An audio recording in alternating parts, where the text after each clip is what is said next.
برادران ملت اسلامی، السلام علیکم ورحمۃ اللہ وبرکاتہ۔ الحمد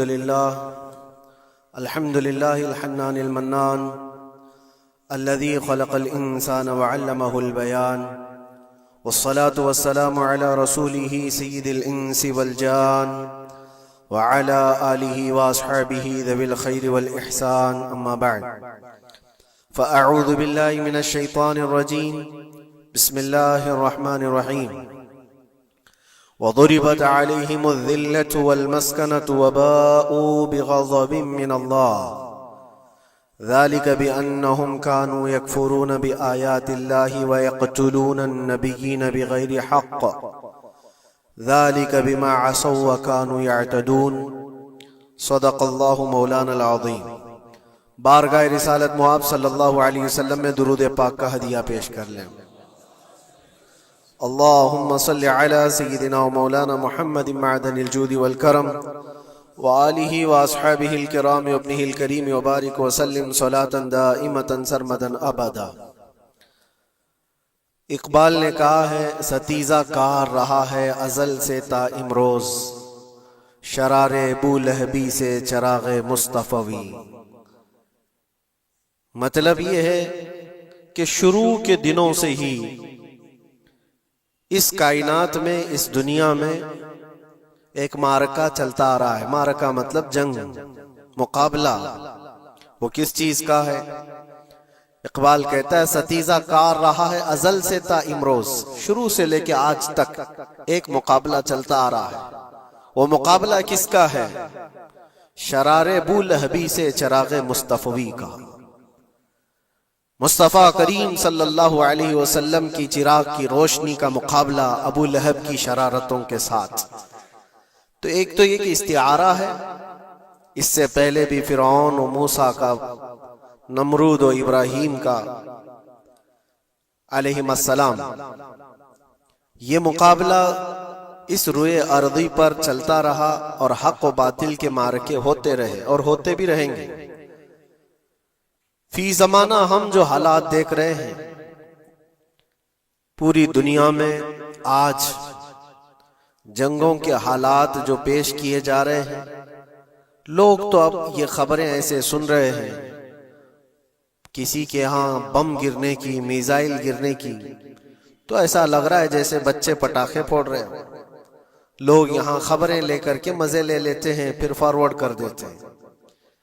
موت اتنی آسان ہو گئی ہے کہ اللہ کے نبی صلی اللہ علیہ وسلم نے 1400 سال پہلے یہ ارشاد فرمایا تھا کہ ایک زمانہ آئے گا کہ حرج بڑھ جائے گا۔ تو صحابہ نے پوچھا تھا یہ حرج کیا ہے؟ تو حضور اکرم صلی اللہ علیہ وسلم نے ارشاد فرمایا تھا کہ قتل بہت زیادہ ہوگا، ایک دوسرے کا قتل اتنا زیادہ ہونے لگے گا کہ لوگ اس کی پرواہ بھی نہیں کرتے۔ آج مجھے آج بتاؤ، دنیا پوری بہت سارے ایشوز پر بیٹھکیں کر رہی ہے، گلوبل وارمنگ پہ ہے، دنیا میں انوائرمنٹ کی چینجنگ پر، موسم کا تاپمان بڑھ رہا ہے، اس پر میٹنگیں ہو رہی ہیں، بڑی بڑی تنظیمیں بیٹھتی ہیں۔ یہ ڈھکوسلا ہے یہ دنیا کا، یہ مغربی دنیا، ویسٹرن کنٹریز کا دکھاوا ہے۔ یہ اینیمل لاورز کو بھی باہر لے کر کے آتے ہیں، ان کو بہت زیادہ کوریج دیا جاتا ہے۔ یہ کتے سے پیار کرنے والا ہے، یہ مرغی سے پیار کرنے والا ہے۔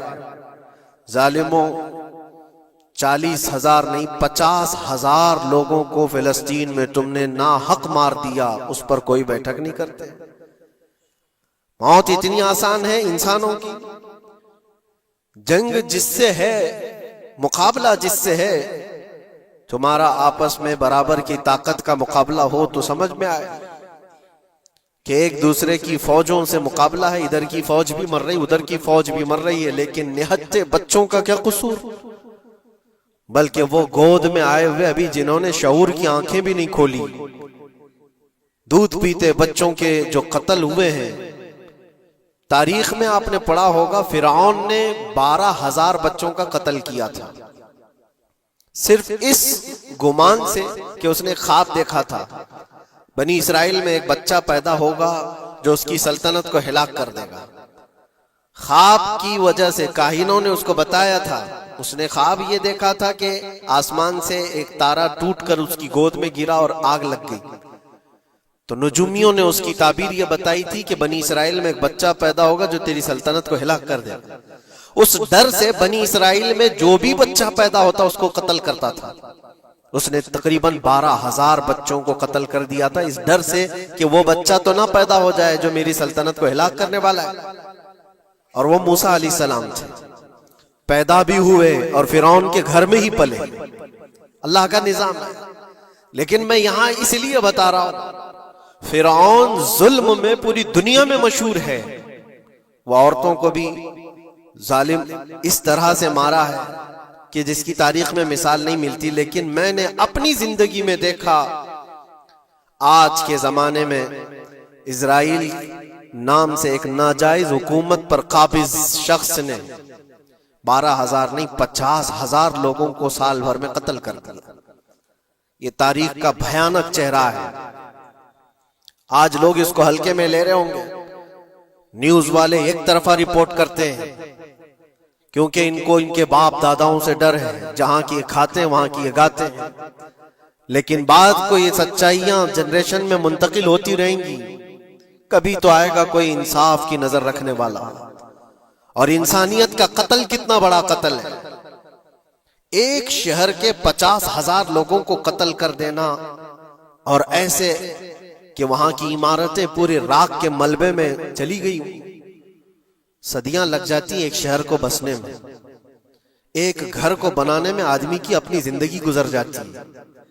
کیا کیا ارمانوں سے گھر بناتے ہیں، لیکن ایک پل میں کسی کا گھر اجاڑ دیا، اس کے سامنے تڑپتے ہوئے اس کے باپ کی لاش ہو، ماں کی لاش ہو۔ وہ تصویریں کہ آپ نے نہیں دیکھی کہ ایک باپ چھوٹی سی بیٹی کو لے کر کے دوڑ رہا ہے تو اس کا بیٹا الگ پیر اور ہاتھ جلے ہوئے بم سے تڑپ رہا ہے، وہ کس کے درد کو دیکھے۔ یہاں تک کہ میں نے دیکھا کہ بیٹی کو باپ یہ نصیحت کر رہا ہے، تھوڑا اور صبر کر لے بیٹا، شہادت ملنے والی ہے۔ کون کرتا ہے یہ؟ موت سے پہلے اپنے بچے کو اتنی تلقین کر دے۔ حالات ایسے۔ دوسرے ایک کہ وہاں پر کھانے پینے کی ایڈ کوئی جا نہیں سکتی، اس پر پابندی، دوائیاں نہ جائیں اس پر پابندی۔ دنیا کا کوئی قانون اس چیز کو جائز ٹھہراتا ہے؟ مجھے بتاؤ، آتنکواد کا راگ الاپنے والے ان باتوں کو کیا کہیں گے؟ انسانیت اگر کہیں ہے تو اس کا تصور تو کرو۔ کسی کے فنڈامنٹل رائٹس ہوتے ہیں، بیسک رائٹس ہوتے ہیں، کھانا پینا، یہ اس کا انسانی حق ہے۔ دشمنی تم سے جن کی ہے ان کے ساتھ مقابلہ کرو، عام شہریوں کے ساتھ نہیں۔ مخبر صادق رسول اکرم صلی اللہ تعالی علیہ وسلم کی تعلیمات دیکھو۔ جہاد کو لے کر جو پروپیگنڈا تم پھیلاتے ہو اور ہر چیز کو جہاد کا لفظ دے کر کے ایک ایسا نیریٹو کریٹ کرتے ہو کہ لوگوں کے دماغ میں ایک پروپیگنڈا پھیل جائے۔ آؤ میں تمہیں سناتا ہوں، رسول پاک صلی اللہ تعالی علیہ وسلم جب صحابہ جہاد میں جاتے تو ان کو کن باتوں کی تلقین کرتے تھے؟ سب سے پہلے مجاہدین صحابہ سے کہتے جس جگہ تم جا رہے ہو مقابلہ تمہارا جن کے ساتھ ہے انہی سے مقابلہ کرنا، جو تمہارے خلاف تلوار اٹھائے اس کے خلاف تم تلوار اٹھاؤ، اور راستوں پر بیٹھے ہوئے بوڑھوں کو ہاتھ نہ لگانا، کسی عورت کے ساتھ چھیڑ چھاڑ نہ ہو، حاملہ عورتیں اگر قید میں آ جائیں تو انہیں چھوڑ دینا۔ یہ حضور پاک صلی اللہ علیہ وسلم کی تعلیمات ہیں۔ حتیٰ کہ رسول کریم صلی اللہ علیہ وسلم نے یہ فرمایا جس شہر میں تمہارا غلبہ ہو جائے، تم غالب آ گئے وہاں کی فوج پر، تو وہاں کے رہنے والوں کے بچوں کو نہ ظلم کرنا، ان کو نہ پکڑنا۔ پھر تعلیمات میں یہ ہے وہ چاہے جس مذہب کے بھی لوگ ہیں ان کے معبدوں کو، ان کی عبادت گاہوں کو ختم نہیں کرنا، ان کی عبادت گاہوں کو توڑ پھوڑ نہ کرنا جس شہر میں تم جا رہے ہو۔ یہاں تک کہ حضور اکرم صلی اللہ علیہ وسلم کی تعلیمات تو دیکھو، حضور یہ تک فرماتے تھے مجاہدین صحابہ کو کہ جس شہر میں تم جا رہے ہو وہاں کے درختوں کے پتے بھی نہ اکھاڑنا، درختوں کو بھی نہ نقصان پہنچانا۔ جنگی تعلیمات کو آج کوئی نظر میں نہیں رکھتا ہے۔ دنیا کہتی ہے کہ جنگ کے دوران بھی کچھ اصول ہوتے ہیں، لیکن کوئی اصول نہیں۔ ہم نے دیکھا ہے جس کی طاقت ہے اس کا بول بالا ہے، یہ دنیا ان کے خلاف کبھی کوئی بات نہیں کرتی۔ آج سے تقریباً 20 سال پہلے بھی عراق کی کیا حالت تھی آپ نے دیکھا ہوگا، ایک جھوٹے پروپیگنڈے کی وجہ سے پورے عراق کو تباہ کیا گیا، آج تک وہ سنبھل نہیں پایا ہے۔ نیوکلیئر پاور عراق کے اندر موجود ہے، اس کے ری ایکٹر وہاں پر موجود ہے، کیا کیا چیزیں اس زمانے میں پھیلائی گئی۔ سوشل میڈیا تو نہیں تھا اتنا، دنیا نے یہ مان لیا کہ ہاں دادا کہہ رہا ہے تو ہوگا، اور حملہ کیا اسی بنیاد پر۔ 20 سال ہو گئے، آج تک عراق میں کوئی نیوکلیئر پاور پلانٹ نہیں نظر آیا، کہیں نہیں۔ ایک جھوٹے پروپیگنڈے کی وجہ سے وہاں کے کتنے لاکھ لوگوں کو بے گھر ہونا پڑا ہے پتہ ہے۔ کچھ جگہ ایسی ہیں جہاں بم برسائے گئے، آج تک وہاں کوئی سبزہ نہیں اگتا، کوئی وہاں پر فصل نہیں ہوتی۔ میں نے خود اپنی آنکھوں سے دیکھا ایک نیا میدان جس پہ لوگ فٹ بال کھیلتے تھے، چند سالوں کے بعد دیکھو تو پورا میدان قبروں سے بھرا ہوا ہے، قبریں ہیں وہاں پر، پوری قبریں۔ لوگوں کو جنازہ اٹھانے کے لیے لوگ نہیں ملتے، موت اتنی عام کر دی گئی تھی۔ ان باتوں کو کوئی کہتا ہے؟ آپ نے سنا کبھی ابو غریب جیل کے متعلق؟ قیدیوں کے ساتھ جو وحشیانہ سلوک کیا ان گوروں نے، اللہ کی پناہ، بہت سخت قسم کے، دنیا میں بدنام زمانہ جیل اس کو کہا جاتا ہے۔ ہر طرح کی وہاں پر قیدیوں کے ساتھ آزمائشیں ہوئی، ہر طرح کی، ان پر کتے چھوڑ دینا، ان کی شرمگاہیں کاٹنا، ان پر پیشاب کرنا، ہر چیز جو انسانیت سوز ہے، انسانیت کو جلا دینے والی، یہ ساری حرکتیں کی گئی۔ دنیا خاموش ہے اس سلسلے میں، کیوں؟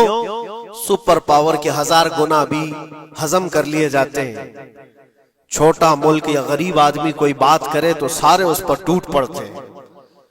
آج میں ایک چیز آپ کو بتانا چاہ رہا ہوں کہ یہ کوئی نئی چیز نہیں ہے جو ہو رہی ہے آج دنیا میں، یہ پھیلنے والی ہے اور قیامت کے قریب ہم آ چکے ہیں۔ ہو سکتا ہے دنیا پوری جنگوں کے لپیٹ میں ہو، جو رسول پاک صلی اللہ علیہ وسلم نے ارشاد فرمایا، قتل اتنا بڑھ جائے گا کہ 100 لوگ ہوں تو 99 مر جائیں گے، ایک بچ جائے گا۔ قتل اتنا بڑھ جائے گا، یہ جنگ کی آگ ہو سکتا ہے آس پاس سب پھیل جائے، جس کی وجہ سے اس وبا میں، اس بلا میں سب ملوث ہونے لگ جائیں گے۔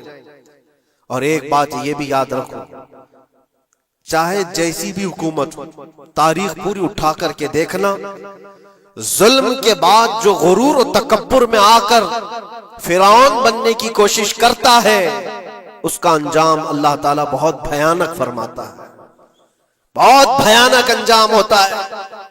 اب کے ظالم بھی اپنے انجام کے بہت قریب آ چکے، انہوں نے ظلم اتنا کیا ہے، وہ بچوں کی آہیں، وہ عورتوں کی چیخیں کیا بارگاہ رب العزت میں نہ پہنچی ہوں گی؟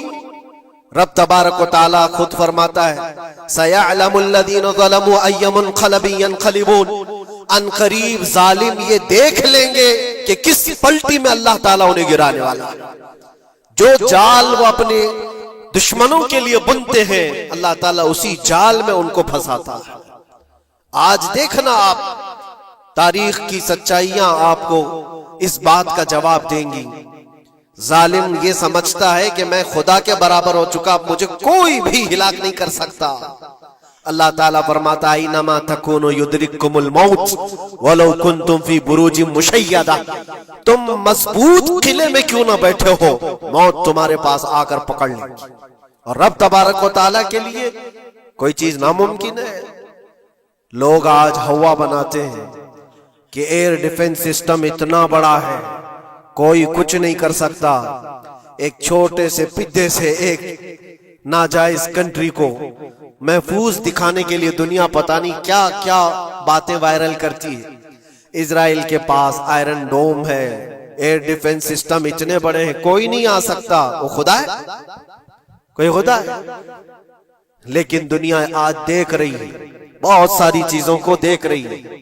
مجھے یہاں پر کسی کے سلسلے میں نہیں کہنا، لیکن ایک بات کہنا ہے کہ نشہ میں چور، گھمنڈ میں چور جو بندہ ہوتا ہے، اللہ تعالیٰ کبھی اس کو مچھر سے بھی ہلاک کرتا ہے۔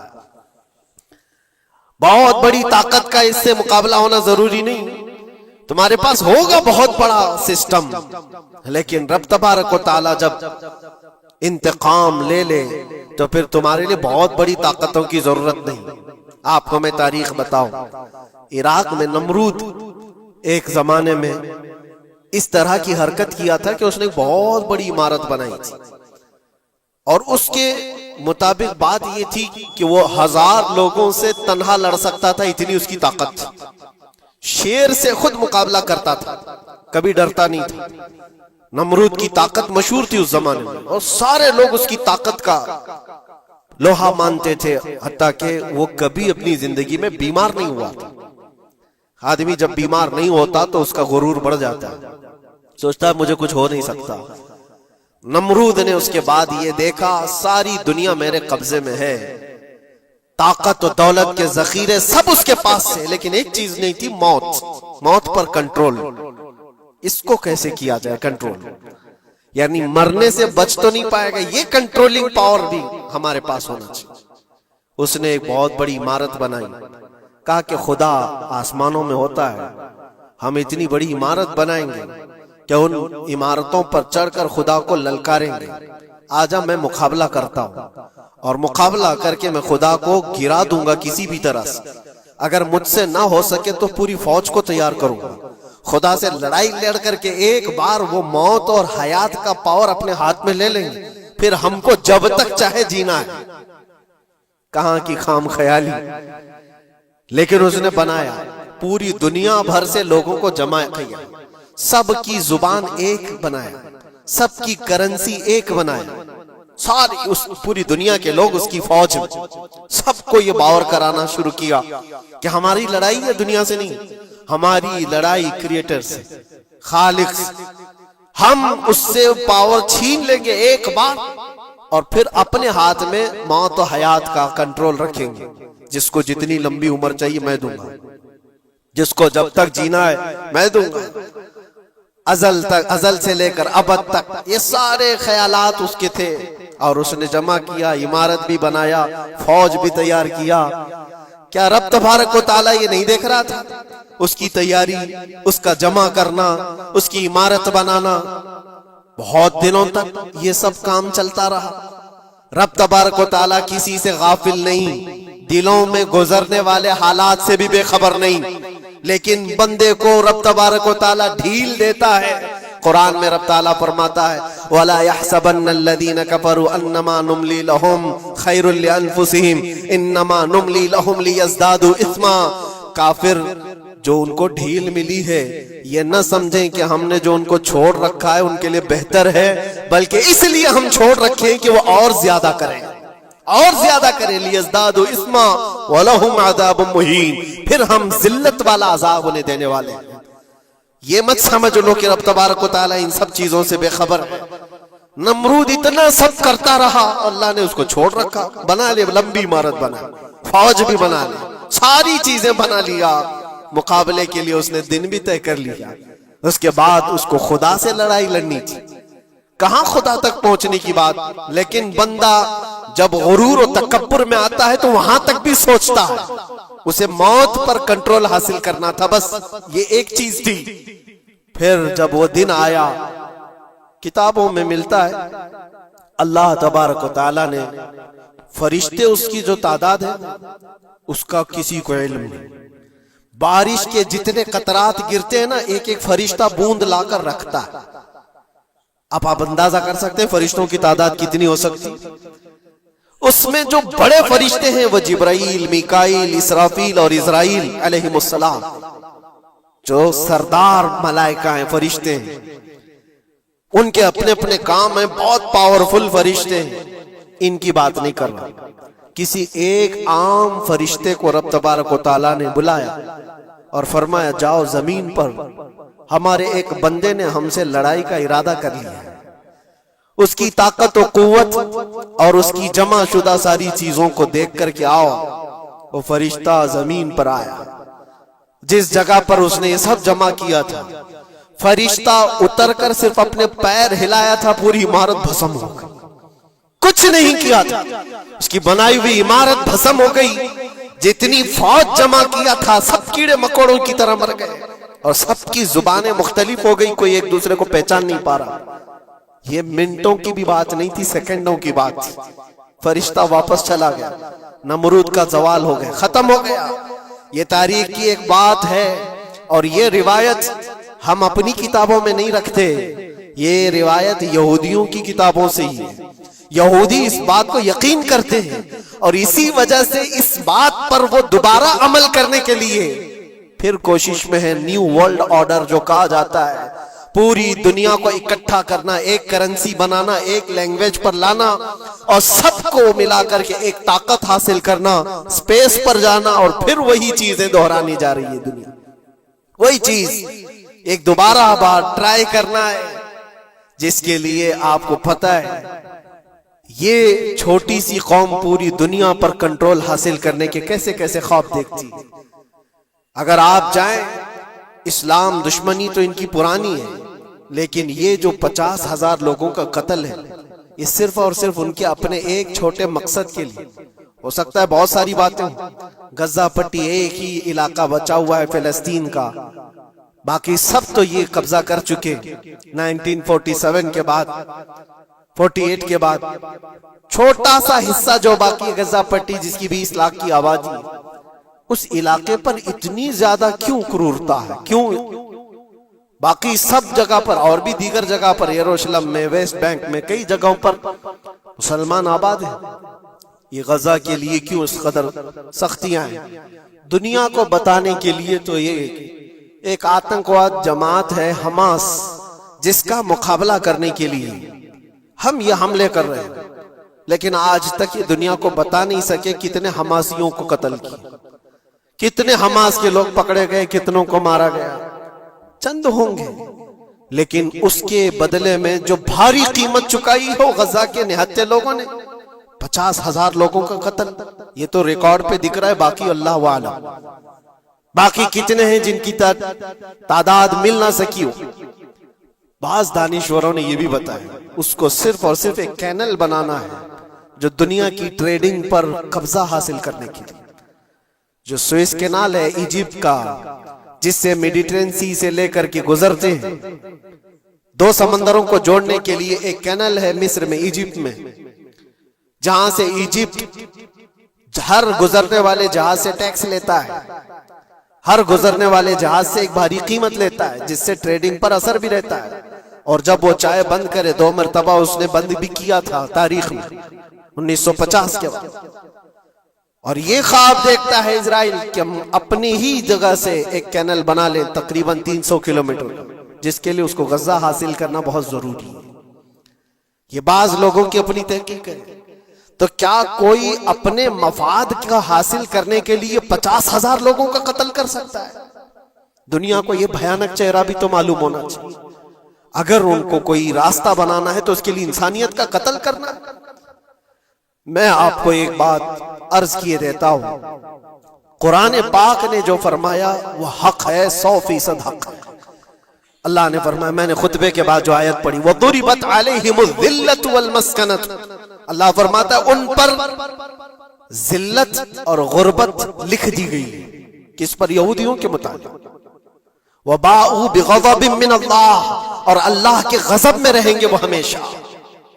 آپ سورہ فاتحہ میں پڑھتے ہیں نا، غیر المغضوب علیہم ولا الضالین۔ مغضوب کا مطلب کیا ہے؟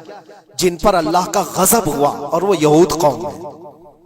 قرآن پاک کی میں آپ کو بات بتا رہا ہوں، اور اللہ تعالیٰ فرماتا ہے وجہ کیا ہے؟ ذالک بأنہم کانوا یکفرون بآیات اللہ، وہ اس لیے کہ اللہ کی نشانیوں کو ٹھکراتے ہیں، ویقتلون النبیین بغیر حق، اور اللہ کے نبیوں کو ناحق قتل کرتے ہیں۔ اب دنیا کو یہ افسوس ہو رہا ہوگا، جیسے میں نے ابھی بتایا 50,000 لوگوں کا قتل وہاں کر دیا، ایران میں گھس گیا، شام میں گھس گیا، لبنان میں گھس گیا، ہر جگہ مار مار مار اور لوگوں کا قتل۔ میرے عزیزو، یہ تو عام لوگوں کا قتل ہے، اور قرآن یہ کہتا ہے یہ وہ قوم ہے جو اللہ کے نبیوں کو قتل کرتی تھی۔ اور تاریخ میں ہے تقریباً 10,000 نبیوں کو انہوں نے قتل کیا ہے، 10,000 نبیوں کو انہوں نے قتل کیا ہے۔ صرف اپنی من مانی بات نہ پائے جانے کی وجہ سے۔ حضرت زکریا علیہ السلام کی بات معلوم ہے، یہ تو بیت المقدس کے متولی تھے۔ زکریا علیہ السلام بیت المقدس کے امام تھے، جن کا ذکر ہے قرآن پاک میں۔ حضرت زکریا علیہ السلام کے پیچھے یہی قوم جو ان کی امت میں تھی، یہودیوں کے لیے بھی وہ مقدس نبی تھے، لیکن ان ظالموں نے حضرت زکریا علیہ السلام کو دشمنی میں رکھ کر کے ایسا قتل کیا تھا، اللہ اکبر۔ زکریا علیہ السلام ان سے بھاگ کر کے نکلے تھے اور ایک درخت کو جا کر کہا، اے درخت کھل جا، میں تجھ میں آتا ہوں۔ درخت کھل گیا، حضرت زکریا علیہ السلام اس میں اندر چلے گئے، درخت پھر بند ہوا۔ تاریخ میں موجود ہے، ابلیس لعین نے، شیطان مردود نے یہودیوں کو راستہ بھی بتایا اور درخت بھی بتایا کہ اس کے اندر زکریا چھپے ہوئے، اس کے اندر زکریا ہے۔ یہودیوں نے تیز آری لے کر کے درخت کو اوپر سے کاٹنا شروع کیا کہ درخت کے 2 ٹکڑے ہوں گے تو زکریا علیہ السلام تک بھی پہنچ جائیں گے۔ انہوں نے آری سے کاٹتے کاٹتے کاٹتے ان کے سر تک پہنچا دیا، اور جب حضرت زکریا علیہ السلام کو اپنے سر کے اوپر سے کٹنے کی آواز آنے لگی تو اب سوچا کہ اب یہ آری سے پورا کٹ جائے گا۔ اللہ تعالیٰ کی طرف سے ندا آئی، اے زکریا صبر کر لو، اگر تم اس پر آواز نکالو گے تو صبر والوں میں سے تمہارا نام نکل جائے گا۔ یہاں تک کہ تاریخ میں ہے وہ یہودیوں نے آری سے کاٹتے کاٹتے حضرت زکریا علیہ السلام کے سر کو چیر دیا اور جسم کے 2 ٹکڑے ہو گئے۔ اللہ کے نبی خاموش رہے، صبر کر کے رہ گئے۔ ان کے بیٹے یحییٰ علیہ السلام نے یہودیوں کے ایک گورنر یا بادشاہ کو یہ کہا تھا کہ ایک نکاح میں 2 بہنوں کو رکھنا جائز نہیں۔ اس نے 2 بہنیں ایک ساتھ اپنی زوجیت میں رکھا تھا۔ صرف اتنی بات پر حضرت یحییٰ علیہ السلام صرف 33 سال کے جوان تھے۔ اس یہودی ظالم نے یحییٰ علیہ السلام کے سر کو کاٹ کر کے برتن میں لا کر ناشتے میں رکھا تھا۔ اللہ کے نبی کی بات کر رہا ہوں، اللہ کے نبی کے سر کو کاٹ کر تشت پہ رکھا تھا۔ لیکن تاریخ کی سچائیاں بتاتی ہیں کہ وہ کٹے ہوئے سر سے یحییٰ علیہ السلام بولتے تھے، اے ظالم اب بھی میں کہتا ہوں ایک نکاح میں 2 بہنوں کو رکھنا حرام ہے، حرام ہے۔ یہ اللہ کے نبیوں کی زندگی میں بتا رہا ہوں جن کے ساتھ انہوں نے کی۔ عیسیٰ علیہ السلام، یہ پاگل عیسائی جو آج ان کی کپڑوں میں جا کر بیٹھے ہوئے ہوتے ہیں جبکہ زندگی بھر یہ لڑتے رہے ہیں۔ قرآن بھی کہتا ہے وقالت اليہود لیست النصارى علی شیء وقالت النصارى لیست اليہود علی شیء، دونوں لڑتے تھے۔ یہودی کہتے عیسائی کوئی چیز ہی نہیں، عیسائی کہتے تھے یہودی کوئی چیز ہی نہیں۔ ان کی جنگیں اتنی خطرناک ہوئی، یہ سب لپا پوتی کر کے آج دکھاتے ہیں کہ ہم سب ایک ہیں۔ بہت گہری دشمنیاں ان کے درمیان تھی۔ عیسائیت، حضرت عیسیٰ علیہ السلام کو کیا کیا گیا؟ جب انہوں نے اپنے پیغامات پھیلائے تو عیسیٰ علیہ السلام کو بھی قتل کرنے کا منصوبہ یہودیوں نے بنایا تھا، اور پورے لوگ آ کر حضرت عیسیٰ علیہ السلام کے گھر کو گھیراؤ کر لی۔ عیسیٰ علیہ السلام کو اس رات اللہ تعالیٰ نے آسمانوں پر اٹھا لیا اور ایک یہودی کو اندر دیکھنے کے لیے بھیجا تھا یہودیوں نے کہ جا کے دیکھو عیسیٰ ہے کہ نہیں۔ تو اللہ تعالیٰ نے وہ آئے ہوئے یہودی کو عیسیٰ علیہ السلام کی شکل دے دی، عیسیٰ علیہ السلام کو اٹھا لیا۔ یہودی جو باہر کھڑے منتظر تھے، ہمارا آدمی اندر گیا ہے دیکھنے کے لیے، مارنے کے لیے، قتل کرنے کے لیے، ابھی تک آیا نہیں، تو سب کے سب اندر گھس گئے۔ دیکھا وہ آدمی بیٹھا ہوا ہے، اسی کو پکڑ کر لا کر سولی پر چڑھا دیا عیسیٰ سمجھ کر کے۔ لیکن اتفاق یہ ہے کہ اس کو پوری شکل نہیں دی گئی تھی، آدھی شکل عیسیٰ علیہ السلام کی تھی اور آدھی اس کی خود کی تھی۔ بعد میں یہودیوں میں خود اختلاف ہو گیا، ہمارا بندہ کہاں گیا جو ڈھونڈنے کے لیے گیا تھا، وہ غائب کہاں ہے؟ اور اگر یہ ہمارا بندہ ہے جو ڈھونڈنے کے لیے گیا تھا تو پھر عیسیٰ کہاں ہے؟ یہ اختلاف میں، یہ شک میں 550 سال گزر گئے۔ پھر میرے مصطفیٰ صلی اللہ علیہ وسلم تشریف لائے اور قرآن نے اس بات کو واضح کیا، نہ تم نے عیسیٰ کا قتل کیا، نہ سولی چڑھائی ہے، عیسیٰ علیہ السلام زندہ ہیں، اللہ نے آسمانوں پر انہیں اٹھایا۔ یہ تو عیسائیوں پر احسان ہے قرآن کا، جو سچائیاں 550 سال پہلے کی بتایا۔ میرے عزیزوں، یہ تاریخ میں آپ کو بتا رہا ہوں، نبیوں کا قتل کرنے والی قوم، ان کے سامنے عام انسان کیا مانے رکھتے ہیں؟ یہ دنیا کی ساری قوموں کو حقیر سمجھنے والی قوم، دنیا کے پورے ذخیروں کو اپنی ملکیت سمجھنے والی قوم، ان کا عقیدہ ہے یہ دنیا کا جتنا گولڈ ہے، جتنا سونا ہے، اس پر صرف اور صرف ان کی قوم کا قبضہ ہونا چاہیے، پوری دنیا کو۔ آپ کو پتا ہے مدینہ طیبہ میں حضور پاک صلی اللہ علیہ وسلم کی آمد سے پہلے یہ سب کے سب مدینے میں بسے ہوئے تھے، 550 سال سے انتظار کر رہے تھے حضور کے آنے کا، دوسری قوموں کو ڈراتے تھے، کیوں؟ ان کی کتاب میں موجود تھا آخری نبی کے آنے کی ساری باتیں موجود تھی، آخری نبی آئیں گے، ان کے ماننے والوں کا غلبہ ہوگا، وہ اپنے نور نبوت سے لوگوں کے دلوں کو پاک کریں گے، ان کی شکل بھی بتائی گئی تھی تورات میں، ان کے آنے کی جگہ بھی بتائی گئی تھی، پورے حجاز میں کھجوروں کا جھنڈ ایک علاقہ ہوگا جہاں یہ نبی آئیں گے، اور وہ مدینے کے علاوہ کوئی جگہ ہی نہیں تھی۔ یہودی یہ سب چیزیں دیکھ کر حضور کے آنے سے 550 سال پہلے سے انتظار میں تھے، وہ نبی یہی آئیں گے، یہی آئیں گے، اور دوسری قوموں کو ڈراتے تھے ہم سے مت الجھنا، آخری نبی آنے والے ہیں ہمارے، اور اس نبی کے آنے کے بعد پھر ہم چن چن کر تم سے بدلہ لیں گے۔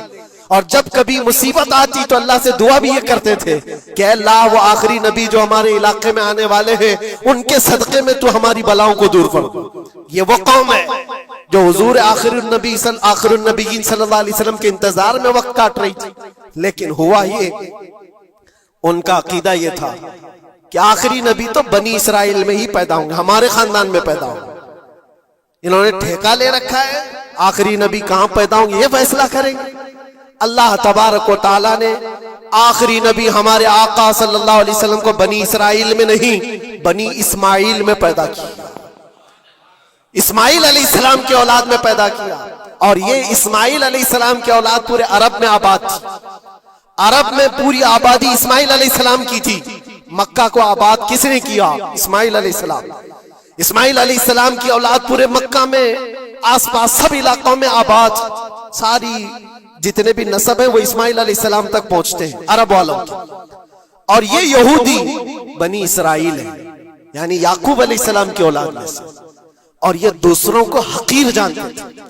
جب تک یہ لوگ عرب میں تھے، مدینے میں تھے، انہوں نے ہر ایک کو حقارت سے دیکھا۔ عربوں سے ان کے تعلقات ایسے نہیں تھے، عام لوگوں سے کہتے ہمارے سے بات کرنے کے قابل نہیں ہیں، سب کو امی کہتے تھے، ان پڑھ، جاہل، ایسے الفاظ سے عربوں کو پکارتے تھے۔ عربوں سے اگر ان کے تعلقات ہوتے بھی تو بڑے بڑے ٹاپ لیڈر جو ہوتے ہیں عربوں کے، بس ان سے تعلقات تھے، عام لوگوں کو یہ گنتے ہی نہیں، کچرا کہتے تھے۔ بنی اسماعیل کو جب یہ کچرا کہتے تھے، اور بنی اسماعیل میں جب آخری نبی پیدا ہو گئے تب کیا کہنے لگے پتہ ہے؟ کہتے نہیں، یہ غلط ہو گیا، آخری نبی تو بنی اسرائیل میں پیدا ہونے والے تھے، یہ جبرائیل نے شرارت کیا اور بنی اسماعیل میں جا کر کے نبوت دی تھی۔ کچھ تو یہ کہنے لگے، کچھ تو کہنے لگے وہ ہے ہی نہیں آخری نبی، لیکن کیسے انکار کرتے؟ قرآن کہتا ہے یعرفونہ کما یعرفون ابناءہم، اس رسول کو وہ ایسے پہچانتے تھے کہ اپنے بیٹوں کو بھی نہیں پہچانتے۔ ان کے بیٹوں کے صحیح ہونے پر بھی ان کو اتنا یقین نہیں تھا کہ ہمارا ہی بیٹا ہے یا نہیں، لیکن حضور کو دیکھ کر کے یہ یقین تھا کہ آخری رسول ہی ہے۔ آخری رسول ہونے کی ساری نشانیاں انہوں نے جو پڑھی تھی وہ سب حضور کے پاس موجود تھی۔ اسی لیے تو میرے عزیزوں، جو صحابہ یہودیت سے اسلام میں آئے انہوں نے سب نشانیاں دیکھی۔ حضرت سلمان فارسی کی بات بتا رہا ہوں، وہ عیسائیت میں تھے، سالوں انہوں نے عیسائیت میں گزارے، اور انہوں نے بھی یہی سب باتیں سنی تھی۔ یثرب ایک علاقہ ہے حجاز میں، کھجوروں کے باغات کا جھنڈ ہے وہاں پر، آخری نبی وہیں آنے والے ہیں۔ تو یہ کہاں سے آئے تھے؟ سلمان فارسی عراق سے آئے تھے، مدینے میں آ کر غلام بن گئے، ایک کھجوروں کے باغ میں کام کرتے تھے برسوں تک۔ پھر وہ وقت آ گیا جب حضور پاک صلی اللہ تعالی علیہ وسلم مکہ سے ہجرت کر کے مدینے آئے تھے۔ مسجد قباء جہاں ہے وہاں 14 دن تک حضور قیام کیے ہوئے تھے۔ تو وہ باغیچے کا جو مالک ہے، سلمان فارسی کا جو مالک تھا، اس کا بھتیجا آ کر کے خبر دیتا ہے، چاچا سنا ہے کہ نئی خبر؟ یثرب میں ایک شخص آیا ہے مکہ سے، حسین چہرہ ہے، گلابی رنگت ہے، بولتا ہے تو لوگ سب اس کی طرف دیکھتے ہیں، اور وہ کہتا ہے کہ میں اللہ کا آخری رسول ہوں۔ یہودی کا بھتیجا اپنے چاچا کو یہ خبر دے رہا ہے سلمان فارسی کھجور کے درخت کے اوپر بیٹھے کھجور کاٹ رہے تھے یا صاف کر رہے تھے. یہ خبر سنے کہ وہاں سے چھلانگ لگا کر نیچے آ گئے, جس کے انتظار میں تو سالوں گزار دیا تھا. کیا کہا تم نے؟ مالک نے ایک تھپڑ رسید کیا اور کہا تو غلام ہے, آقاؤں کی بات میں دخل اندازی مت کر, جا تو اپنا کام کر. لیکن ان کی بے چینی تھی کہ وہ اگر آخری رسول آ چکے تو میری زندگی کا تو مقصد یہی ہے. پھر انہوں نے وقت نکالا دن کا اور حضور پاک صلی اللہ علیہ وسلم کے پاس پہنچ گئے. جب رسول کریم صلی اللہ تعالی علیہ وسلم صحابہ کے ساتھ موجود تھے, دیکھیں علامتیں جو انہوں نے پڑھی تھی اپنی کتابوں میں وہ سب جانچنا بھی چاہتے تھے. کھجوریں لے کر کے گئے اور کہا یا رسول اللہ یہ قبول کیجیے, یہ صدقہ ہے. حضور نے لیا اور سب کو بانٹ دیا, اس میں سے کچھ بھی نہیں کھایا, کیونکہ سلمان فارسی نے یہ پڑھا تھا کہ آخری رسول صدقہ نہیں کھائیں گے. ایک نشانی دیکھ لی انہوں نے. دوسرے دن آئے, پھر وہ موقع نکالا اور کھجوریں لی اور آئے. حضور سے آ کر کے کہا کہ یہ لیجئے, قبول کیجئے, یہ ہدیہ ہے.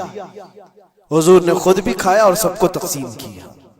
کہا یہ کتاب میں موجود ہے, وہ آخری رسول ہدیے کو انکار نہیں کریں گے, تحائف قبول کریں گے.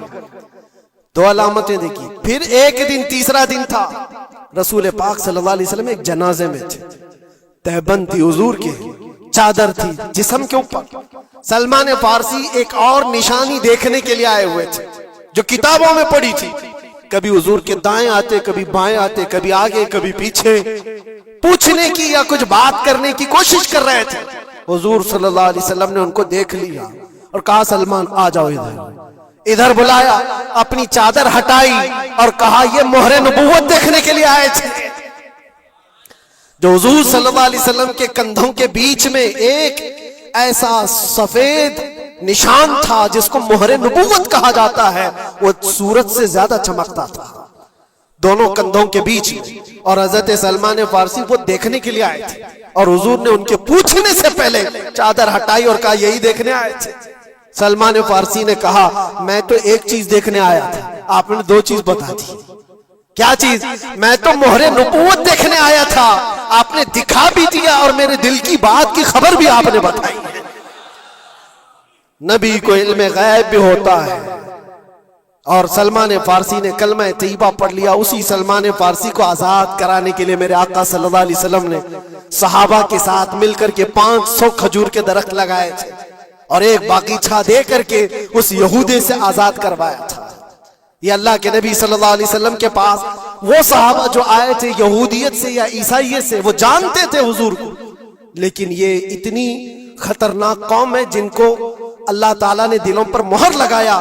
یہ یہودی جو ایمان نہیں لائے اور یہ قیامت تک اسی طرح غضب میں رہنے والے. آج ان کا ابھار اگر آپ دیکھ رہے ہو تو شاید تاریخ پتہ نہیں ہوگی کہ کتنی ذلت کی زندگی بھی گزاری, کس طرح بھیک مانگے. آج یا اپنی تاریخ کو کہیں پر بھی سوشل میڈیا میں گردش کرتے ہوئے نہیں دیکھ سکتے, پابندی ہے پوری دنیا میں. ہٹلر کے قتل عام کے بارے میں نہیں بول سکتا کوئی, یہودیوں کو اتنا مارا تھا اتنا مارا تھا, نہیں, دنیا میں یہ بولنے پر پابندی ہے. ان کے کسی بھی پرانی تصویریں دکھانے پر پابندی ہے. آج خود اپنے ملک میں ہونے والے حملوں کی تصویر نہ دکھائی جائے, اس پر پابندی ہے. یہ تو تم کب تک عیب چھپاتے رہو گے؟ جہاں سڑن ہوتی ہے بدبو آئی جائے گی.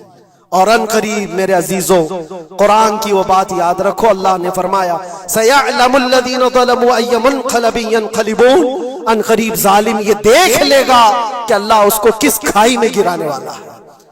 کیا ابرہا بہت سارے منصوبے بنا کر کعبہ ڈھانے نہیں آیا تھا؟ اللہ نے ابابیل چڑیوں سے اس کو ہلاک کیا تھا, فرعون کو پانی سے غرق کر دیا تھا, نمرود کو مچھر سے ہلاک کر دیا تھا. بڑے بڑے طوفانی طاقتوں کے بادشاہ دنیا میں آئے, لیکن اللہ نے ان کو بہت چھوٹی طاقتوں سے ہلاک کیا. لوگ آج یہ مقابلہ کمپیریزن کرتے ہوئے بیٹھے رہتے ہیں. ایک طرف ایران ہے, ایک طرف غزہ ہے, ایک طرف سپر پاور حکومتیں ہیں. یہ سارے کمپیریزن دنیا کے ہو سکتے ہیں, لیکن رب تبارک و تعالیٰ کی بادشاہت اور اس کی سلطنت جب انتقام پر آ جائے تو پھر میرے عزیزوں کسی ملک کی بھی ضرورت نہیں, صرف ہواؤں سے مولا تعالیٰ طاقتوں کو ختم فرما دیتا. دنیا میں پھیلے ہوئے ایک کورونا کو تم قابو میں نہیں کر پا رہے تھے. ایک چھوٹا سا کیڑا ہوگا, ایک بیکٹیریا ہوگا جس کو کنٹرول میں نہ لا سکے اور کروڑوں موتیں ہو گئی. کون تھا یہ؟ موتوں پر کنٹرول تمہارے پاس کیوں نہیں آیا؟ سپر پاور طاقتیں بے بس نہیں تھی؟ 2 سال پہلے نہیں دیکھا آپ نے؟ اور رب تبارک و تعالی جب چاہے تو یہ پکڑ ظالموں کے ساتھ فرمائے گا. آج کے دور میں دعائیں بھی یہ کرو اور انجام کا انتظار بھی کرو. یہ تمہارا بھی امتحان ہے میرے عزیزوں. جو آگ پڑوس میں لگی ہے اس کی چنگاریاں تمہارے گھر کو بھی جلا سکتی ہیں. اپنے برے اعمال سے توبہ کرو, اللہ کے غضب سے ڈرو کہ اس کی پکڑ نہ آئے. اللہ تبارک و تعالیٰ کہنے سننے سے زیادہ عمل کی توفیق عطا فرمائے. اور جو ناحق مارے گئے بچے ہیں, مولا تعالیٰ ان بچوں کو مارنے والے ظالموں کو خطرناک انجام تک پہنچائے, انہیں کیفر کردار تک پہنچائے. رب تعالیٰ انہیں عذاب علیم میں گرفتار فرمائے. وآخر دعوانا الحمدللہ رب العالمین. السلام علیکم.